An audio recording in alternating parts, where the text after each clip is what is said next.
안녕하세요. 그럼 지금부터 식집사 되어보기 실전편을 발표하겠습니다. 앞서 안내드린 반려식물 매칭 테스트 해보셨나요?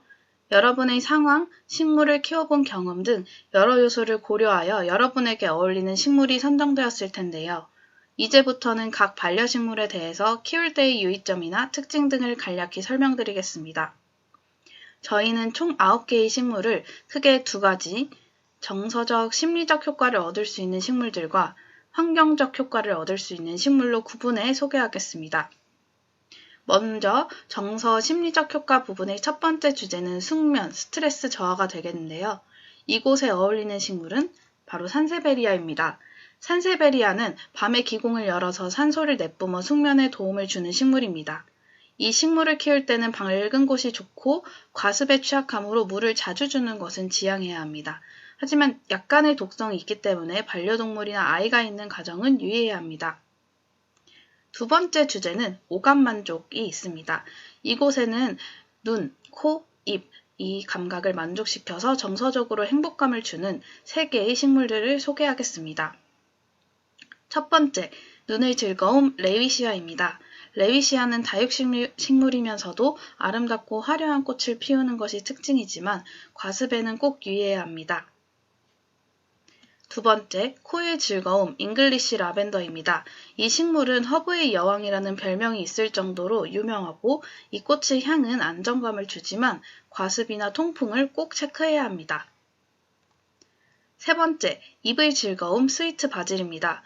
요리에 사용돼서 입맛을 돋구는 스위트 바질은 과습만 유의한다면 여름 날씨에도 잘 자라기 때문에 인기가 아주 많습니다. 자, 이제 소개할 식물은 칼라데아입니다. 칼라데아는 친구처럼 나와 생활 리듬을 함께 할 수 있는 식물이므로 심리적 안정감을 느낄 수 있어요. 특히 키울 때는 공중에 분무질을 조금 해주면 더욱 잘 자라는 식물입니다. 네, 이제 두 번째 부분인 환경적 효과를 얻을 수 있는 식물 4개를 소개하겠습니다. 첫 번째 주제는 공기정화에 좋은 식물입니다. 이 공기정화에 좋은 식물 첫 주자는 몬스테라인데요. 몬스테라는 잎이 아름다워서 거실에 두면 인테리어 효과가 아주 좋습니다. 하지만 물을 주실 때 빗물이나 차가운 물보다는 따뜻한 물로 물을 주는 게 좋습니다.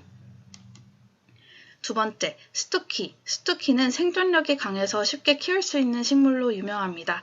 하지만 미량의 독성이 있기 때문에 반려동물이나 아이가 있는 가정은 유의해야 합니다. 네, 그 다음 주제는 습도 조절 부분입니다.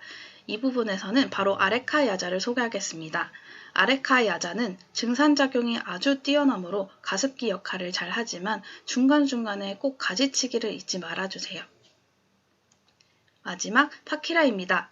농촌진흥청에서 진행한 연구에서 미세먼지 제거율이 가장 우수한 식물로 꼽혔고 또 독성이 없으므로 모든 가정에서 유용하게 키울 수 있는 식물입니다.